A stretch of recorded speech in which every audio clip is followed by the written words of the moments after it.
La niña de sus ojos. De Antonio Díaz Villamil. Capítulo 16. Insomne y desolada, la pobre Domi se debatía en su lecho, la luz de la mañana, penetrando deslumbrante y copiosa por la ventana, la sorprendió rebullendo sin sosiego. Todos los recuerdos de la noche pasada fermentaban en su mente causándole náuseas. Sentía repugnancia por aquellas amigas libertinas a las que tan ingenuamente se había entregado. Le inspiraba asco ese taimado seductor que con tanta hipocresía la había ido empujando lentamente hasta el trance crítico de la alcoba expresamente preparada.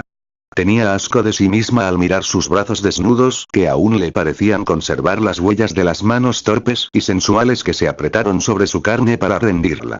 Su boca, seca y amarga por el exceso de las bebidas, le producía la sensación de estar intoxicada. Le pareció que su cabeza era un enorme cascabel hueco y sordo que hubiera agotado su sonoridad con el loco tintineo y la agitación de todo un día y su noche de estruendoso barullo. Tuvo la impresión de que su cuarto se agrandaba como un inmenso desierto de horizontes vagos y lejanos y que se encontrara solitaria con su desilusión y su neurosis. Sus nervios hipersensibilizados la incitaba a gritar para comprobar si su soledad era realmente absoluta. Parecía una niña atormentada por fantasmas tenebrosos que estuvieran mirándola de todas partes, burlones y sanguinarios. No pudo más. Su organismo descontrolado se dejó arrastrar por la imaginación y comenzó a dar voces de angustia. A los gritos acudió alarmada doña Saturnina. Ella estaba sola en la casa porque su marido se había quedado en el taller a velar para terminar una obra urgente. «Hijita, ¿qué tienes?», díjole la chola, acercándose patética al lecho de la muchacha. Mamacita. Yo no he nacido para esto». «¿Para qué, hijita? ¿Para qué, mi guaguita?», demandó suplicante la afligida madre. «Para ser una libertina.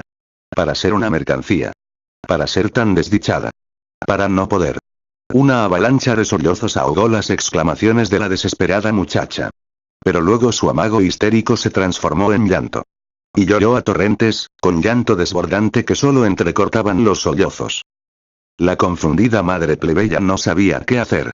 Sin saber cómo acudir a la niña, apenas se atrevió a levantar sus manos ordinarias y toscas, deformadas por el trabajo e impregnadas de fruta, para acariciar con rudeza los sueltos y desordenados cabellos de su hija, mientras en lo íntimo elevaba una angustiada plegaria a la mamita de remedios.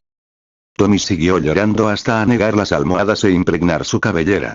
Pero su llanto fue haciéndose cada vez más tranquilo. Tal como el caudal de un río que después de atravesar una torrentera montañosa hubiera bajado a la llanura para correr mansamente.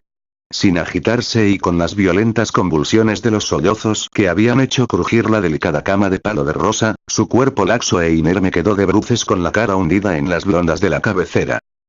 Doña Saturnina, calmada también al intuir que pasaba la crisis de su hija, al fin pudo pensar en hacer algo. En su limitadísima concepción de las cosas, creyó que lo más urgente era darle un mate con alguna sustancia calmante. Pensó en la valeriana y salió corriendo a preparar la infusión. A su regreso consiguió hacer incorporar a su hija y darle de beber el calmante. La muchacha tomó el mate casi sin darse cuenta de lo que hacía. A poco, la eficaz valeriana produjo su efecto. Tommy, un tanto calmada, alzó hacia la chola sus ojos tristes, en cuyas pestañas aún se prendían los diamantes tibios de su llanto. Al ver a su madre en ansiosa y abnegada expectativa, expresóle así su agradecimiento. «Gracias, mamá». Pero, al sentirse a sí misma pronunciar la palabra mamá la encontró inadecuada, porque hubiera querido que a esa invocación tierna de su cariño correspondiera no una mirada y un gesto de tan ingenuos y plebeyos como los de aquella chola que estaba a su vera, sino una dama distinguida, una matrona dulce e inteligente, apta para acogerla y comprenderla tal como correspondiera a las inmensas y exquisitas delicadezas de su corazón. Solo la voz groseramente expresiva de aquella chola respondió a su vano afán. ¿Ya estás mejor, hijita? Sí. ¿Qué te ha dolido, pues, guaguita? ¿Quizá te ha dado el aire? ¿O te pusiera unas hojas de coca y te amarrara la cabeza con un pañuelo? ¿Qué me duele? Sí. ¿Qué es lo que te duele? Avísame, pues. Me duele el alma, hubiera podido contestar la pobre moza. Me duele de muerte esta pobre alma creada para imposibles y anegada en el absurdo. Pero, prefirió callar. ¿Qué podía saber esa madre ignara de la tremenda sensibilidad de su alma? ¿Y cómo iba a auxiliarla si apenas, con un esfuerzo inaudito de su magín, le ofrecía unas hojas de coca y un pañuelo para la cabeza? ¿Quién sabe te ha hecho mal algo que has comido? ¿Por qué no me cuentas? ¿Acaso no soy tu madre? Acertó a decir la mujer, en un esfuerzo de aproximarse a aquella hija que idolatraba a su manera.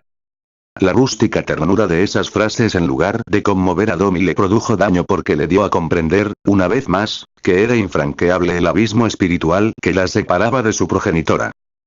¿No quieres decirme siempre nada? Insistió Saturnina, mientras se limpiaba ruidosamente sus narices con el ruedo interior de su pollera. Ya no tengo nada.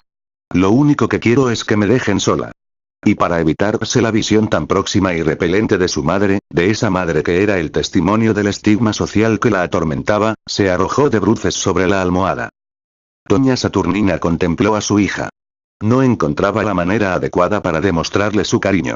Ahogó un suspiro que en aquel lugar y momento le parecieron una irreverencia y acabó por salir diciéndose a sí misma con intensa amargura. Así no más, pues, tendrá que ser. ¿No? Sin embargo, la crisis sufrida por Domi no tuvo la duración ni las consecuencias de la vez anterior.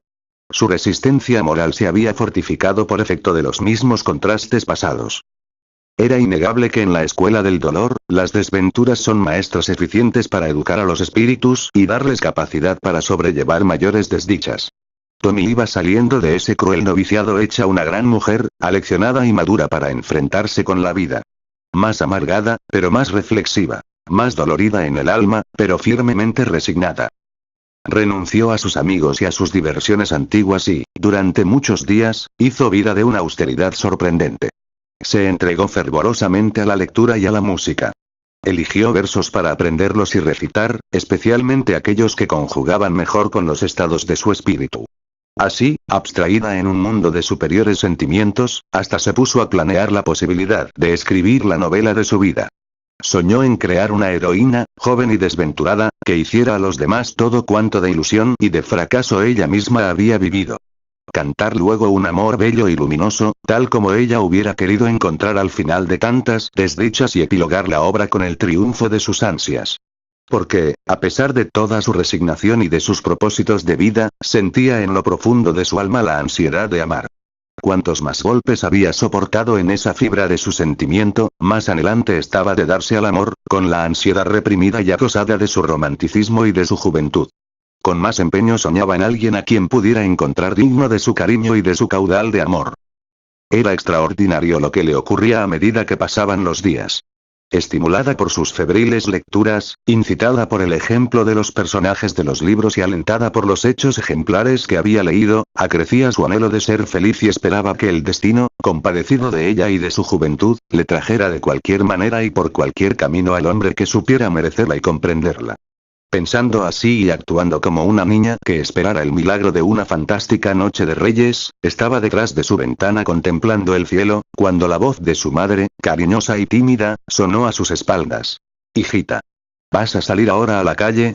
Domi despertó de su ensoñación y volviéndose a su madre, respondió. «No, mamá». «Entonces, ¿sabes?», añadió doña Saturnina empequeñeciéndose ante su hija y le preguntó con tierna imploración. ¿No quisieras almorzar con nosotros? Bueno, respondió, tratando de que esa concesión fuera la iniciación de los sacrificios que se proponía tributar por gratitud a sus padres. ¿Sabes por qué te pido eso? ¿Por qué, mamá? Porque quisiera que estrenemos el comedor que hemos hecho instalar en uno de los cuartos de abajo. Lo hemos comprado por vos no más. Ese comedor te lo hubiéramos puesto más antes. Pero como no parabas en casa, al ver que estas últimas semanas ya no sales nos hemos puesto a arreglarlo con tu padre. Por eso he subido ahora a preguntarte. Está bien, mamá. Voy a bajar enseguida. Entonces, iré a servir el almuerzo. Y la chola salió contenta a comunicar el éxito a su marido y a dar las órdenes respectivas a los sirvientes. Media hora después, don Ciriaco y doña Saturnina, con trajes domingueros, como si se tratara de un gran acontecimiento, esperaban a su hija en la puerta del comedor. Domi fue recibida como una reina y se le ofreció el asiento de preferencia. La muchacha notó que los muebles y la vajilla eran costosos y de magnífica fábrica y eso le produjo en cierta manera agradable impresión. Pero, al tomar la sopa comenzó su incomodidad. Sus padres sorbían tan desagradablemente el líquido del plato que ella tuvo que hacer esfuerzos sobrehumanos para no dejar su asiento y salir corriendo. Luego, durante el segundo plato, le fue preciso soportar una nueva molestia. Los viejos se mostraban tan torpes en el manejo de los cubiertos que la escena era de una comicidad que llegaba hasta lo ridículo. Al fin, doña Saturnina, convencida de sus vanos esfuerzos para dominar el cuchillo y el tenedor, acabó por abandonarlos y tomar con sus propios dedos los trozos del potaje, y chupándoselos con la más tosca y típica manera. Y no fue eso todo. La pobre chola, acostumbrada a tomar toda su vida la comida en cuclillas sobre el suelo o el puesto del mercado, sentada como un Buda entre los cestos de fruta, ya no pudo soportar la para ella heroica postura de permanecer empinada en una alta silla de la que rebasaban las adiposidades de su grueso cuerpo y resolvió, dentro de su limitado e ingenuo criterio, buscar su comodidad.